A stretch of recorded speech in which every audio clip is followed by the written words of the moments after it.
اللهم صل على محمد وآل محمد.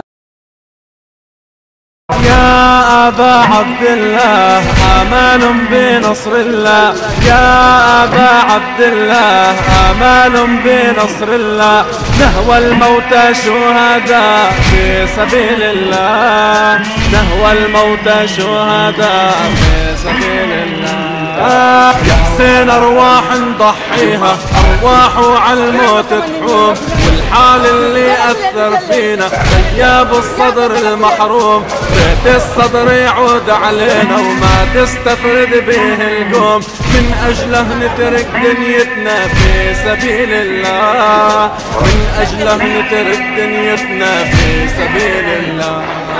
يا حكمة موسى وتوراته، يا ذاتك ذات الإنجيل، يا وحي الله وقرآنه، يا مجمل معنى التنزيل. يا أبا عبد الله آمال بنصر الله، يا أبا عبد الله آمال بنصر الله، نهوى الموت شهداء في سبيل الله، نهوى الموت شهداء في سبيل الله. يا حسين أرواح نضحيها، أرواح على الموت تحوم، والحال اللي أثر فينا غياب الصدر المحروم، بيت الصدر يعود علينا وما تستفرد به القوم، من أجله نترك دنيتنا في سبيل الله، من أجله نترك دنيتنا في سبيل الله. يا حكمة موسى وتوراته، يا ذاتك ذات الإنجيل، يا وحي الله وقرآنه، يا مجمل معنى التنزيل. سلام كعبه دلها حسین جان، سلام شمع ما دلها حسین جانم، حسین جانم، حسین جانم، حسین جانم، حسین جانم، حسین جانم، حسین جانم. سلام ای باب رحمت باب جنت، سلام ای باب رحمت باب جنت، سلام ای رهبر والا حسین جانم، سلام ای میوه قلب پیامبر، سلام ای میوه قلب پیامبر، سلام ای زاده زهرا حسین جانم، همیشه بر لبم نام تو باشم، همیشه بر لبم نام تو باشم، همی گویم که ای مولا حسین جانم، غمت را از دل و جان میپذیرم، غمت را از دل و جان میپذیرم، کنم برپا عذاب یسرا حسین جانم، حسین جانم، حسین جانم، حسین جانم، حسین جانم، حسین.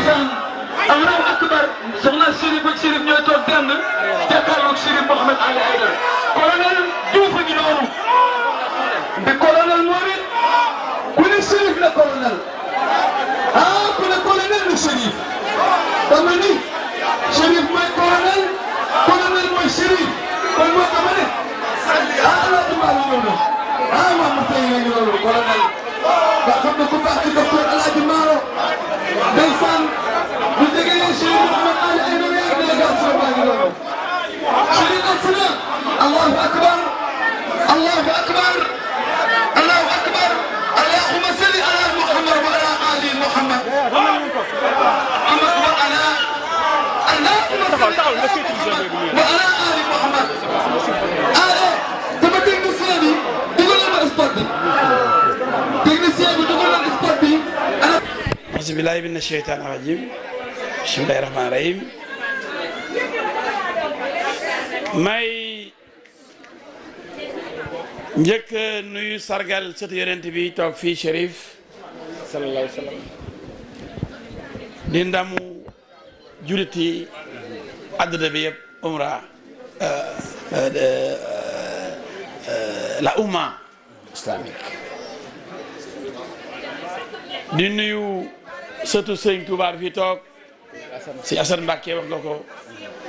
Serigne Cheikhouna Mbacké di nuyu ñi fi ñëw ñëpp représentant ministre de l'Intérieur di nuyu l'État du Sénégal représenté par Amadou Dieng monsieur Dieng l'envoyé du ministère de l'Intérieur conseil municipal Kër Massar conseil municipal Kër Massar di nuyu Adja Khary Balla Gueye mi nga xam ni jigéen bu mën góor la macha allah xam naa ni Adji Khary Balla Gueye ci wetu Chérif loolu président Macky Sall war na xam ni duo la boo xam ni duo gagnant la pour Sénégal bu jëm kanam ndax Chérif li muy liggéey Sénégal kenn du moom Khary Balla li muy liggéey fii ci banlieue bi kenn du moom bu ñu àndee ndam rek lay jur kon dama sawar tey wuy si leen wuy si ñi am njëriñ ci Sénégal Chérif ki doon expliquer léegi wax na ko li mu liggéey ci ay daara li mu def ci ay moulin ay leneen dimbali askan bi li mu def ci ay milliards te mënoon koo jël moom kenn rek tëdd ci loolu war na tax Sénégal yi am fuñ ko teg à commencer par le chef de l'État. Je m'adresse au président Macky Sall dama bëgg xam kan mooy Chérif dama ni Macky Sall dafa war a xam ñii liggéeyal Sénégal ak ñii ñëw di ko nax di ko léebal lu taxawul ndax koo xam ni deful benn action buy yàq dëkk bi ñu ñëw naan chiites yi day ñëw pour troubler dëkk bi c'est faux dama bëgg Macky Sall ubbi boppam dawal xelam xool xam ñi yàq ak ñiy defar ñii jóguñu pour yàq ku jóg dina dimbali ci sa askan bi nga yore nga nekk président de tous les Sénégalais ku jóg dina dimbale pour dàq ndool ci réew mi yokk xam-xamu réew mi yokk njàng xale yi dimbale askan bi kooku yow président yow la njëkk a jàppale waaw kon buñ la gëmloo ni ñii dañuy turbale dëkk bi te gisoo ñu turbale fenn loolu ay sos la yu garaaw yoo xam ni man député du peuple dinaa ko dénoncer dans l'intérêt du peuple sénégalais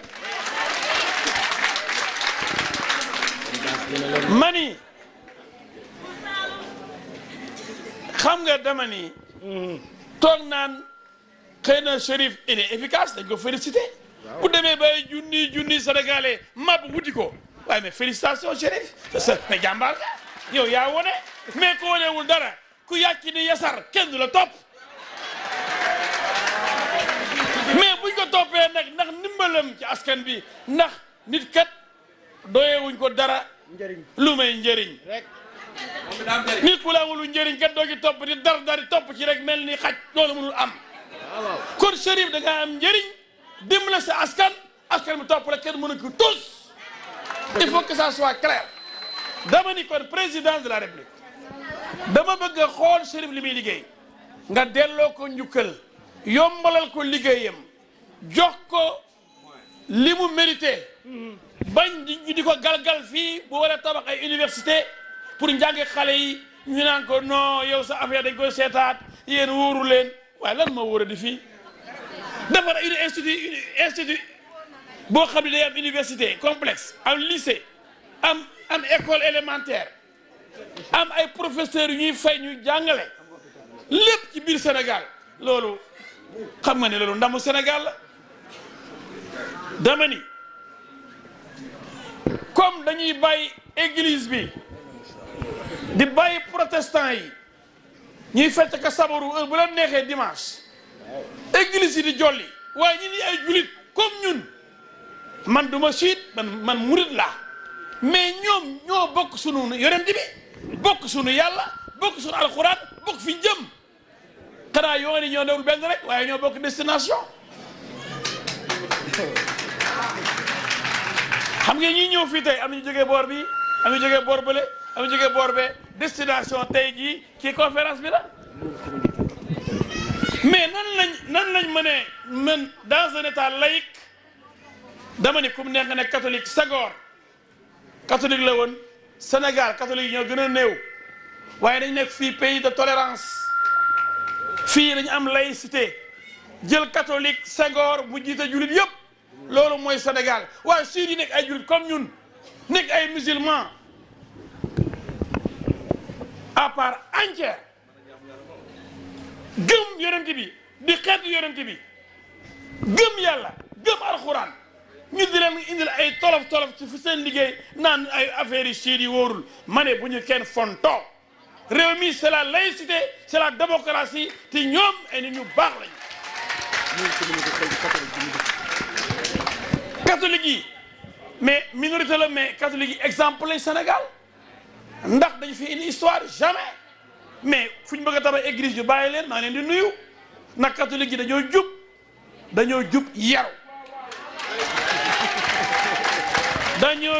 yaru boo waxee sax ñu ne ah kii de ça c'est catholique mooy lu dëggu la lu jub ñu ne c'est catholique loolu mooy le dialogue des religions le dialogue des cultures le dialogue islamo-chrétien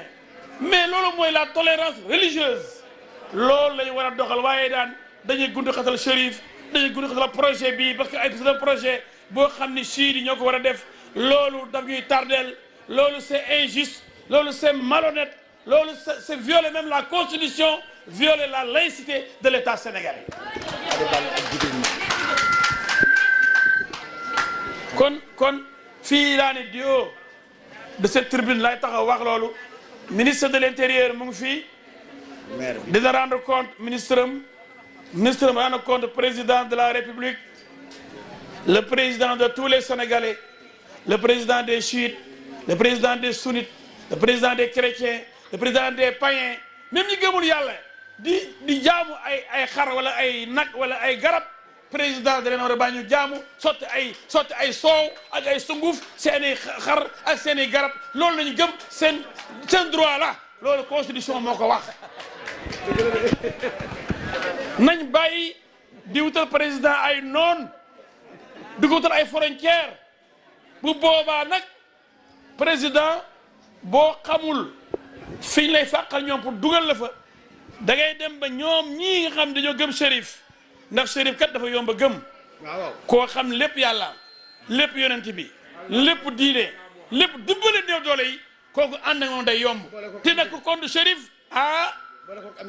man xamatuma ci yow dara ndax ay milliers de nit mu peut-être ay millions de personnes ñu ci ginnaawam ku ko xeex di nga am problème de ba ñu wotee nga joomi de kon nañ xool kan mooy Chérif Chérif di ko ndaw man nag xëy na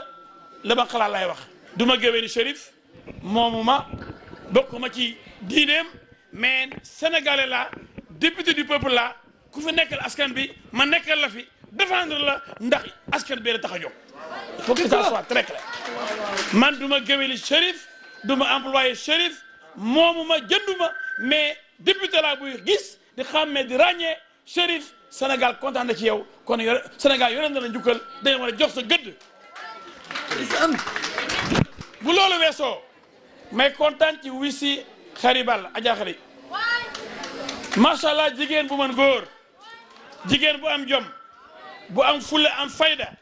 boo xam ne xam na fi bi jëm ñeme liggéey nag man bu ma fonkee nit mooy ku ñeme liggéey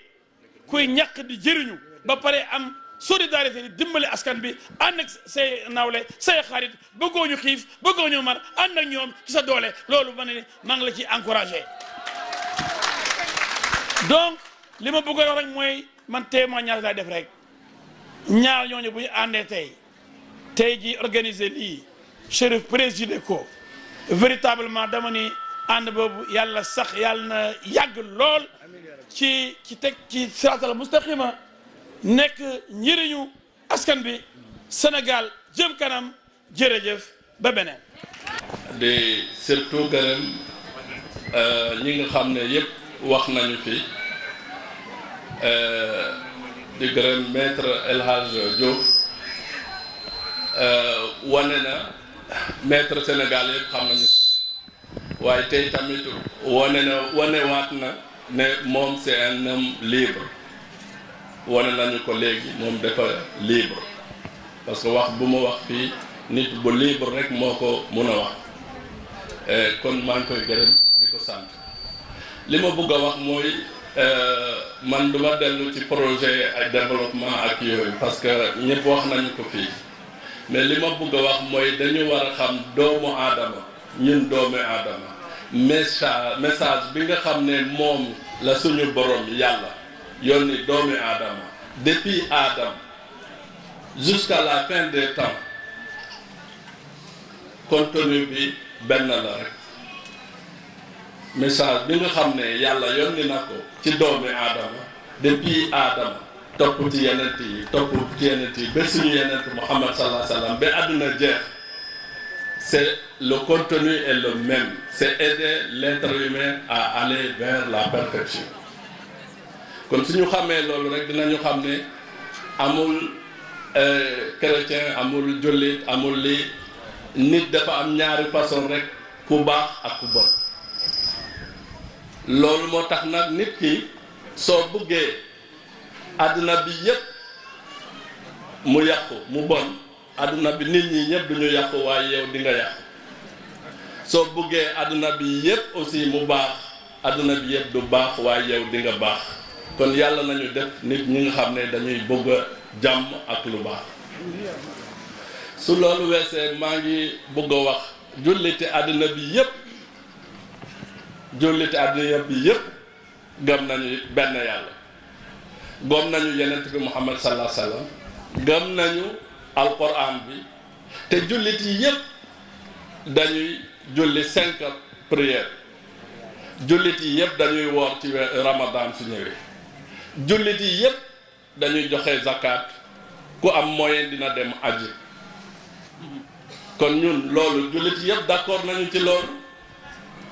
kon su amee problème ci diggante jullit yi loolu du l'islam loolu ay intérêt la ak ay maslaha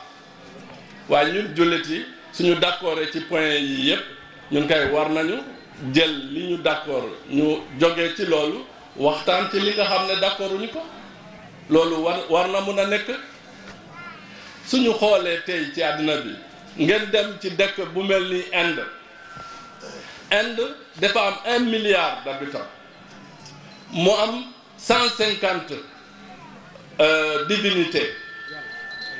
mu am 150 téeméer ak juróom fukk yàlla foofu ci Inde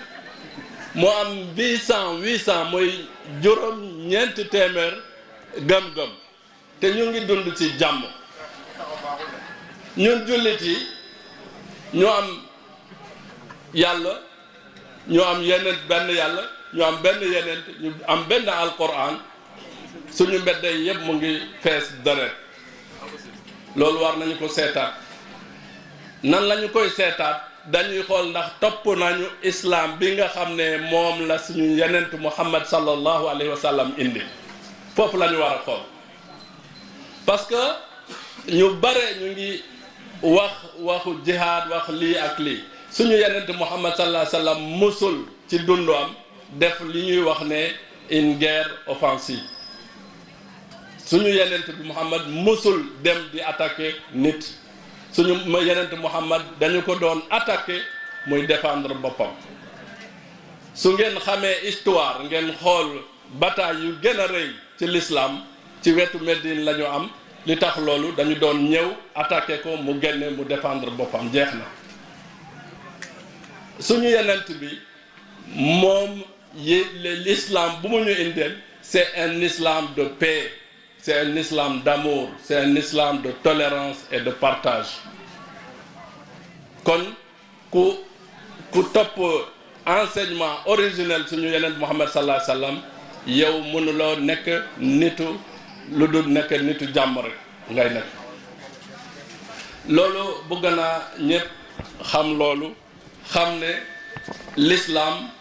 diine jàmm la man dama li maître El Hadj Diouf wax léegi dama koy dégg toujours ñu wax shérif chiite la shérif chiite la mais lan mooy chiite loolu ñëpp war nañu ko xam lan mooy sunnite lan mooy chiite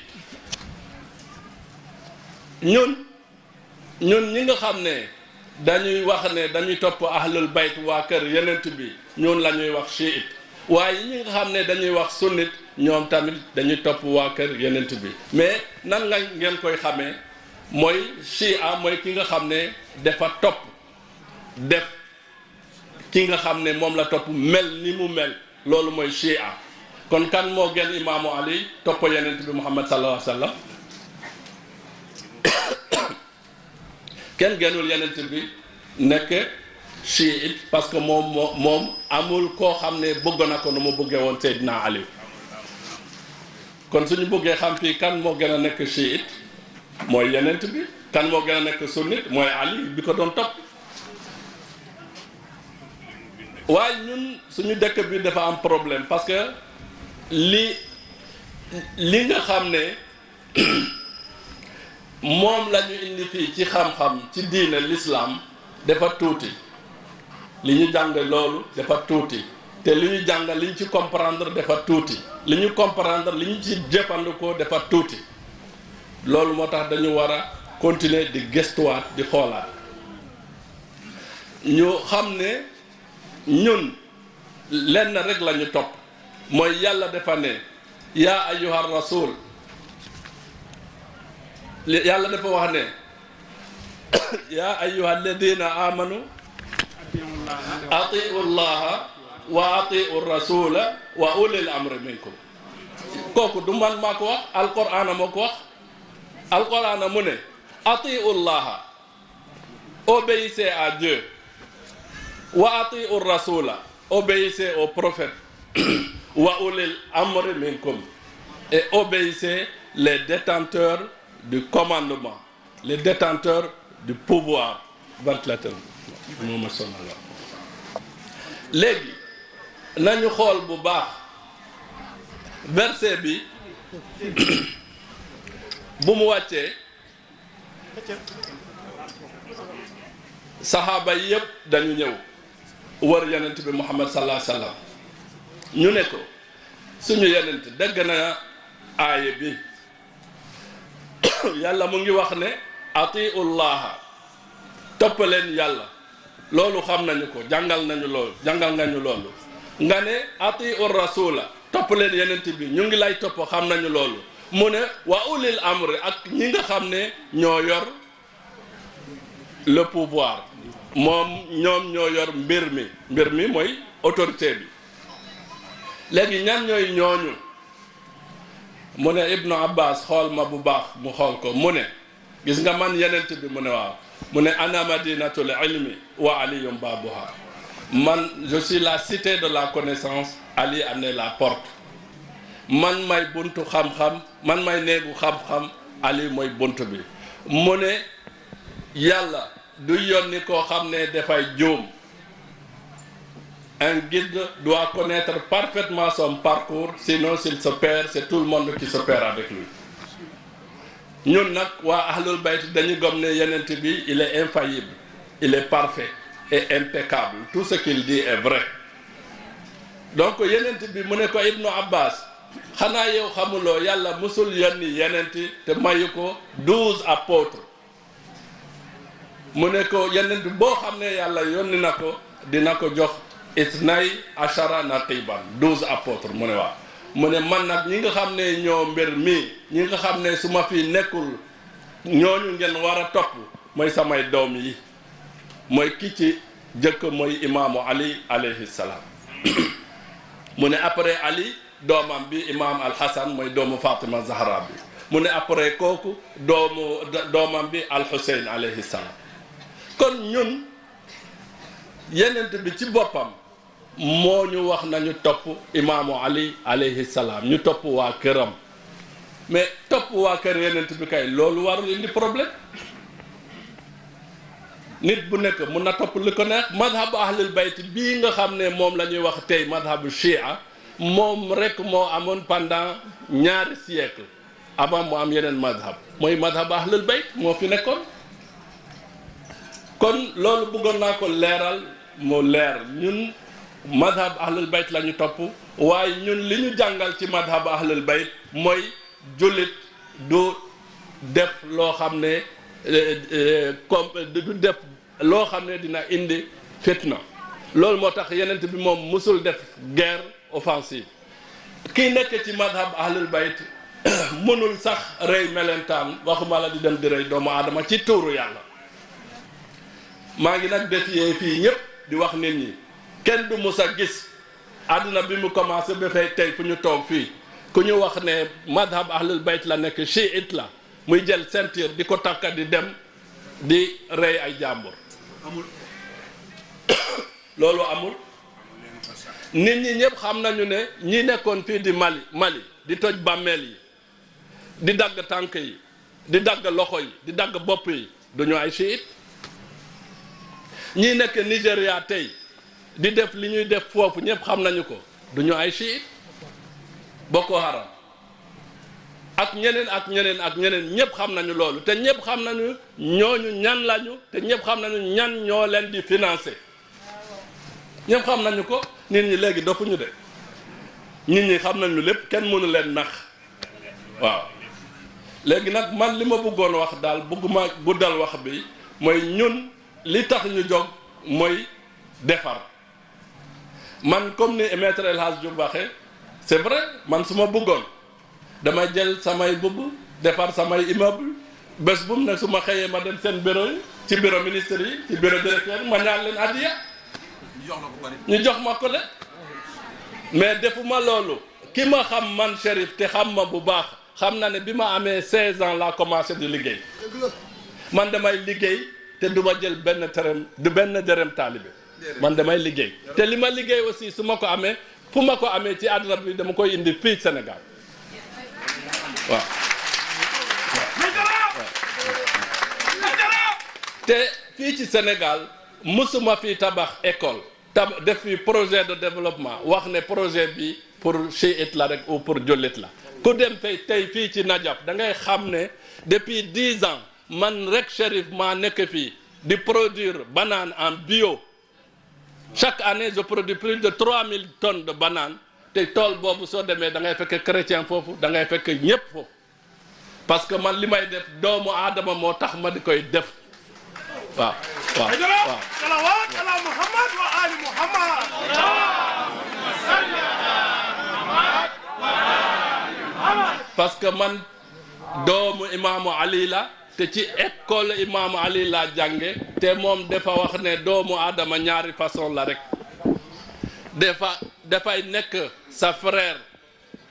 ci diine walla mu nekk sa frère ci mbindeef kon soo xoolee loolu rek